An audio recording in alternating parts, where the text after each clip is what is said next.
जय हिंद साथियों, नमस्कार। एक बार फिर से आप सभी का अपने यूट्यूब चैनल UPRTOU प्रयागराज में स्वागत है।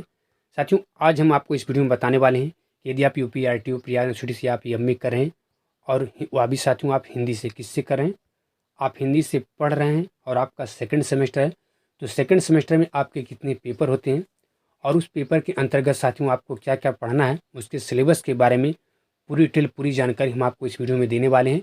बाकी साथियों, और भी आप सिलेबस के बारे में जानना चाहते हैं, किसी और भी सिलेबस के बारे में आप जानना चाहते हैं, तो आप हमें कमेंट बॉक्स में कमेंट करके पूछ सकते हैं। बाकी साथियों, आप जो है UPRTOU, ठीक है, UPRTOU, ठीक है, सिलेबस के नाम से एक प्ले लिस्ट होगा। उस प्ले लिस्ट में जाके जो है और भी बहुत सारे हमने सिलेबस वहाँ पे हमने जो है सिलेबस वहाँ पे अपलोड किया है। उस सिलेबस को आप वहाँ से जाके देख सकते हैं, उसके बारे में आप पूरी विस्तृत जानकारी ले सकते हैं। ठीक है, तो आप हमारे प्लेलिस्ट में जाकर उस वीडियो को जरूर देखें, क्योंकि चाहे आप एम में हिंदी का सिलेबस के बारे में जानना चाहते हो, किसके बारे में, चाहे आप एम में हिंदी के बारे में जानना चाहते हो सिलेबस के बारे में, चाहे एम में हिस्ट्री के बारे में, जियोग्राफी के बारे में, पॉलिटिकल साइंस के बारे में, इकोनॉमिक्स के बारे में, सबका सिलेबस वहाँ पे साथियों अपलोड है। तो आप हमारे UPRTOU सिलेबस के नाम से प्लेलिस्ट है, उस प्लेलिस्ट में जाकर आप उन वीडियो को देख सकते हैं। वहाँ पे पूरा एक एक करके पूरा डिटेल वहाँ पे आपको साथियों बताया गया है। ठीक है, बाकी ये जो नया आपका सिलेबस जारी किया गया है UPRTOU प्रयागराज यूनिवर्सिटी द्वारा, जो आपका न्यू एजुकेशन पॉलिसी है, उसके तहत ये आपका नया सिलेबस जो है एम ए हिंदी का जारी किया गया है। इसके सेकंड सेमेस्टर के बारे में आपको यहाँ पे बताने वाले हैं, क्योंकि पहले आपका जो था वो एक सेमेस्टर में आपका 3 पेपर होता था, लेकिन अब आपका जो नए सिलेबस के अनुसार, नए शिक्षा नीति के अनुसार साथियों, अब आपका एक सिलेबस में जो है यानी एक सेमेस्टर में आपका 5 पेपर साथियों होने लगा है। तो उन्हीं 5 पेपर के बारे में हम आपको बताने वाले हैं। जो आपका M A Hindi second semester है, उसके जो 5 पेपर हैं उसके बारे में हम यहाँ पे आपको बताने वाले हैं। तो मेन टॉपिक हम आपको बता देते हैं साथियों, क्योंकि यदि एक एक डिटेल पूरा बताएंगे तो वीडियो काफ़ी ज़्यादा लंबा हो जाएगा। बाकी आप हमारे प्लेलिस्ट में जाकर यानी हमारे टेलीग्राम चैनल पर जाकर आप इसकी PDF फाइल को प्राप्त कर सकते हैं और स्वतः इसको डाउनलोड करके इसके बारे में स्वतः ही आप अध्ययन कर सकते हैं और इसी हिसाब से अपनी तैयारी कर सकते हैं। ठीक है, तो यहाँ देखिए आपका सेकंड सेमेस्टर के पहला पेपर दिया गया है MHI 106, जो आपका हिंदी साहित्य का इतिहास है। और प्रथम खंड में आपको हिंदी साहित्य के जो इतिहास की भूमिका और आदिकाल है, इसके बारे में आपको पढ़ना है। देखिए यहाँ पे आपको दिया गया है। इकाई 1 में आपको काल विभाजन का जो नामकरण है उसके बारे में आपको पढ़ना है, 1 से लेकर देखिए 11 तक। इकाई 2 में आपको देखिए आदिकाल के जो क्या है, आदिकाल की पृष्ठभूमि है, उसके बारे में आपको पढ़ना है, 1 से लेकर 6 तक। इकाई 3 में आपको सिद्धनाथ और जैन साहित्य के बारे में आपको पढ़ना है, 1 से लेकर 7 तक। इकाई 4 में आपको रासो काव्य एवं लौकिक जो आपका साहित्य है उसके बारे में आपको पढ़ना है, 1 से लेकर 7 तक ये भी आपको पढ़ना है। और द्वितीय खंड में आपको भक्तकालीन जो आपका साहित्य है, इसके अंतर्गत आपको इकाई 5 में भक्तकालीन की पृष्ठभूमि आपको पढ़नी है, 1 से लेकर 6 तक। इसके अलावा आपको जो है इकाई 6 में निर्गुण ज्ञान मार्गी संत काव्यधारा के बारे में आपको पढ़ना है, 1 से लेकर 7 तक।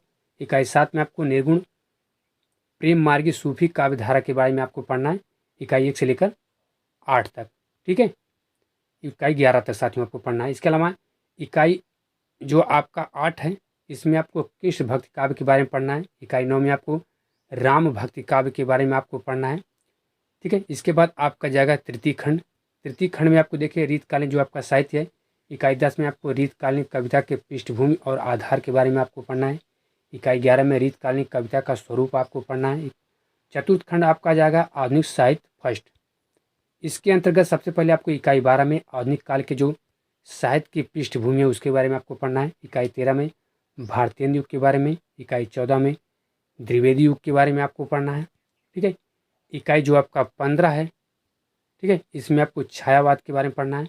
पंचम खंड जो आपका है आधुनिक साहित्य सेकंड, इसके अंतर्गत आपको इकाई 16 में उत्तर छायावादी कविता के बारे में आपको पढ़ना है। इकाई 17 में प्रगतिशील साहित्य के बारे में आपको पढ़ना है। इकाई 18 में आपको प्रयोगवाद और नई कविता के बारे में आपको पढ़ना है। ठीक है, इकाई 19 में समकालीन कविता के बारे में पढ़ना है। अष्टम जो आपका खंड है आधुनिक हिंदी गद्य साहित्य, इसके अंतर्गत आपको इकाई 20 में हिंदी कथा साहित्य के बारे में आपको पढ़ना है। इकाई 21 में हिंदी नाट्य साहित्य के बारे में पढ़ना है। इकाई 22 में हिंदी आलोचना के बारे में आपको पढ़ना है। इकाई 23 में निबंध एवं अन्य गद्य विधाएं के बारे में आपको पढ़ना है। इकाई 24 में उर्दू साहित्य का परिचय आपको पढ़ना है।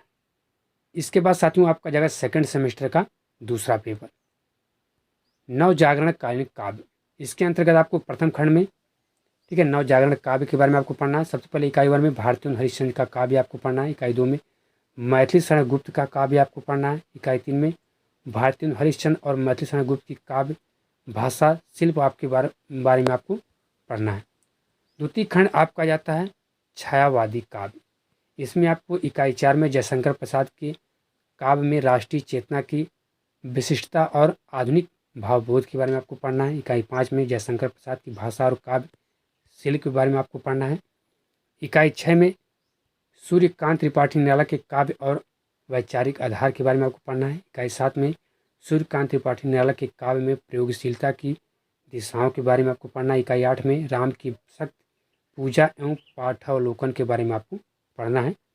तृतीय खंड में आपको छायावादी जो आपका काव्य है, ठीक है, एवं छायावादोत्तर काव्य है, इसके अंतर्गत आपको महादेवी वर्मा की काव्य संवेदना के बारे में आपको पढ़ना है। महादेवी वर्मा की प्रतीक योजना के बारे में, सुमित्रानंद पंथ की काव्य यात्रा के विविध चरण के बारे में, सुमित्रानंद पंथ का काव्य शिल्प भाषा और शैली के बारे में आपको पढ़ना है।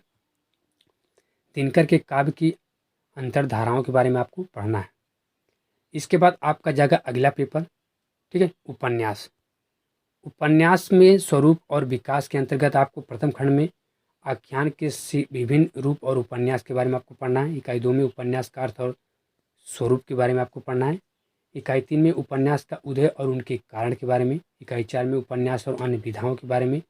द्वितीय खंड में उपन्यास के सिद्धांत और स्वरूप सेकंड के अंतर्गत आपको उपन्यास वस्तु और शिल्प के बारे में आपको पढ़ना है। उपन्यास की भाषिक संरचना के बारे में पढ़ना है। उपन्यास के वर्गीकरण और उनके विभिन्न आधार के बारे में पढ़ना है। उपन्यास की आलोचना दृष्टियों के बारे में आपको पढ़ना है। तृतीय खंड के अंतर्गत आपको विश्व साहित्य में जो उपन्यास है उसके अंतर्गत आपको विश्व साहित्य में उपन्यास का उदय आपको पढ़ना है। 19वीं सदी के जो यूरोपीय उपन्यास हैं फर्स्ट आपको पढ़ना है इकाई 10 में, और इकाई 11 में आपको 19वीं सदी के यूरोपीय उपन्यास सेकंड आपको पढ़ना है। इकाई 12 में आपको 20वीं सदी के उपन्यास के बारे में आपको पढ़ना है, ठीक है। फिर अगला जो आपका पेपर है MHA 109 भारतीय उपन्यास।